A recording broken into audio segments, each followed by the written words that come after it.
నమస్తే అండి. నా పేరు రమణ. నేను ఒక సాధారణ జన సైనికుడిని.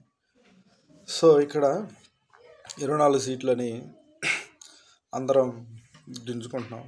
అందరికీ బాధగానే ఉంది. బట్ స్టిల్ ఎక్కడో మనమే మన నాయకత్వం, లోయర్ లెవెల్ నాయకత్వం ఆయన కాన్ఫిడెన్స్ ఇవ్వలేకపోయాము ఆయన బార్గెనింగ్ చేయడానికి. ఆయన బార్గెనింగ్ చేయలేకపోవడం కాదు, మనం ఎంతమందివి గెలిచి వైసీపీ క్యాండిడేట్ని సత్తాగా ఎదుర్కోగలమనే కాన్ఫిడెంట్ ఆయనకు మనం ఇవ్వలేకపోయాం. అది మన ఫాల్ట్ ఒకటి. రెండోది, ఆ చింతా రాజశేఖర్ అనే ఆయన కొంతమంది వైసీపీ వాళ్ళు చేసే స్ట్రాటజిక్ ఏంటంటే అది కూడా నమ్మే విధంగా ఉంటుంది. ఎట్లా అంటే, నాదెండ్ల గారు పార్టీని ఇంటెన్షనల్గా ఎదగనీయకుండా చేశారు. ఓకే, ఇలా ఇచ్చినప్పుడు ట్రూ జనసేనకి ఎట్లా అంటే ఎమోషనల్ అయిపోతాడు. సో ఇట్లా మనల్ని విడగొట్టాలని ట్రై చేస్తున్నారు. అయితే ఒక ఎగ్జాంపుల్ చెప్పాలనుకుంటున్నాను. ఇక్కడ కొన్ని కార్యక్రమాలు జరుగుతున్నప్పుడు ఆయన ఆపారు, కరెక్టే కాదనట్లు. దాని ఉద్దేశం ఏందో మీకు ప్రాక్టికల్ ఎగ్జాంపుల్ ఇప్పుడు చూపిస్తాను ఒకటి. ఇప్పుడు సూర్యచంద్ర గారని ఆయన అమ్మవారి టెంపుల్లో నిరాహార దీక్ష చేస్తున్నారు.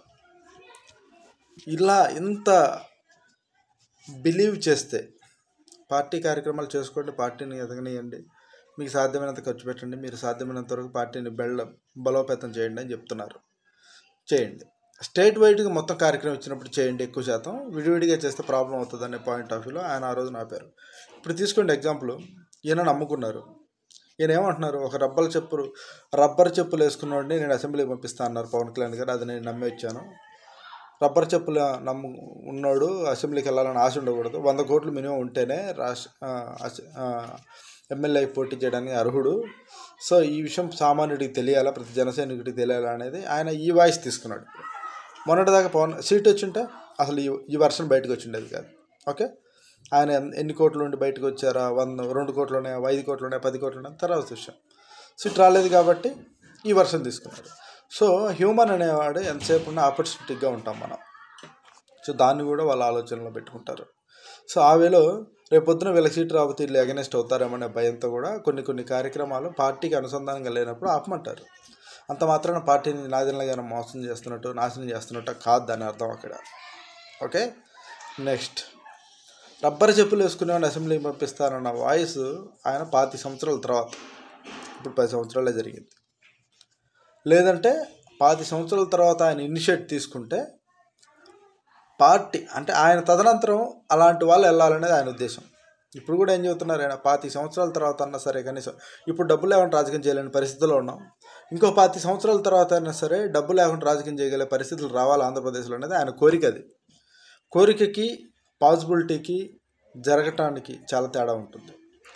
ఆయన రాజకీయంగా ఎదగటానికి ఆ మాట చెప్పలేదు, ఆయన విజన్ని చెప్పారు.